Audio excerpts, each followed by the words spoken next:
মনে হয় যে এখানে দুইটা বিষয় আমার কাছে খুব জরুরি মনে হয়।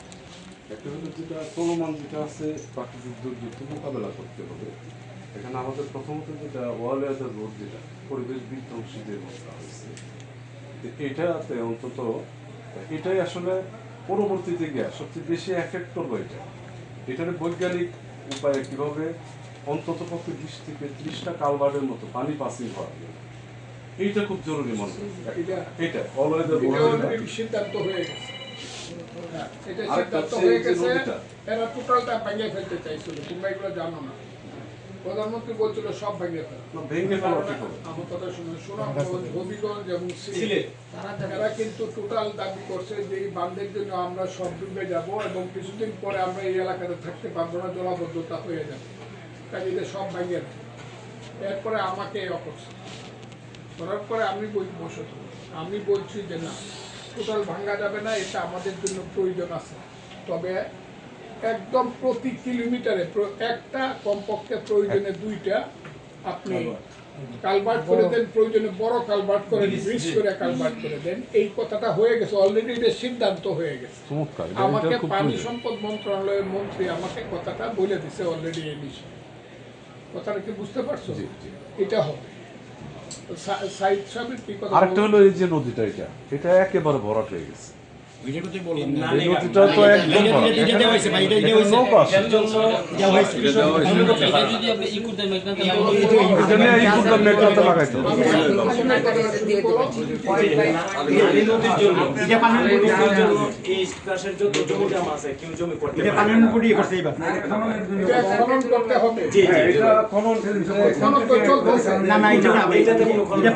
বলেন না কেন?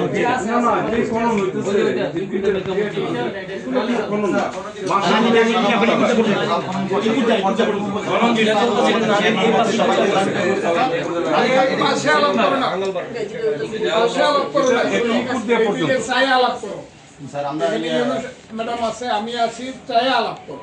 এটা হইতেছে ওই যে খাল খননের প্রশ্নটা উঠছে, এটা কি খাল খননে কোনো সমাধান হবে?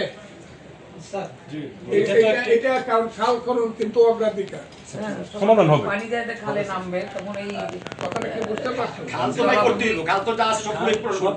সবচেয়ে গুরুত্বপূর্ণ এটা আমরা প্রেরণ করেছি স্যার মন্ত্রণালয়ে, আমরা দিয়েছি স্যার, যেহেতু পর্যায়ক্রম হচ্ছে মাননীয় প্রধানমন্ত্রী এর মধ্যে আমরা সামনের বছর আমাদের দাপ্তর কিশোরগঞ্জ জেলার মধ্যে 4টি উপজেলা দিয়েছে, আর পরের বছর আমাদের দিবে স্যার।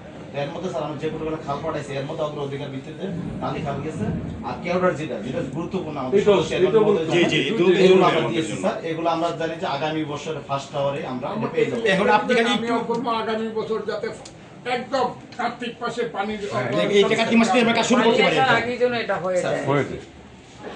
ওই যে দলেশ্বরী নদীটা যদি খনন করে যদি ইকুর ড্যাম মেঘনার মধ্যে লাগানো যায় তাহলে এদিক দিয়ে সুদ চলবে। তারা দেখুন না, এটাই তো বলছেন আপনারা, এটা একটা না, উনি তো নালির বলতেছেন না কথা আমি আর শুনতে চাই না। কারো কোনো কথা থাকলে আমি একটা কথা বলতেছি, সবাই কথা বললে তো আমি শুনতে পারবো না। আচ্ছা, আমার ইউনিয়নের সভাপতি কি বলে? এটা স্রোত নদী ছিল, নারীতে যেটা বলছে এই কুর্তা থেকে একটা এটা স্রোতে এই স্রোত নদী ছিল, খোলা বহু আসছে, আমি এটা বন্ধ হয়ে আছে। আমরা যেটা কেওড়াটা এটা বন্ধ হয়ে আছে। আমার একটা দাবি রইল যে স্রোত নদীগুলা আপনি আমরা আশা পূরণ হয়েছে, আমরা যে স্রোত নদীগুলা এই নদীগুলাকে উন্মুক্ত ছিল, উন্মুক্ত করে দিন যাতে কারাবাস না দিতে পারে, তো আমরা নদীগুলা করতাম। আর আমরা যতই কারাই এটাতে কারাবাস দেয়া, এই কারাবাস দেয়া আমরা ধ্বংস করে দিচ্ছি। এটা আমার আলাদা প্রস্তাবটা রাখলাম আপনাদের কাছে, আমার এমপি হিসাবে। প্রতিটা এই নদী যেটা স্রোত নদী, যেমন ইদার এই যে আমরা সামনে একটা আছে, এটা সামনে একটা যেমন ওই যে দেওঘর চর দেওঘর একটা, এটা উন্মুক্ত করে দিতে হবে।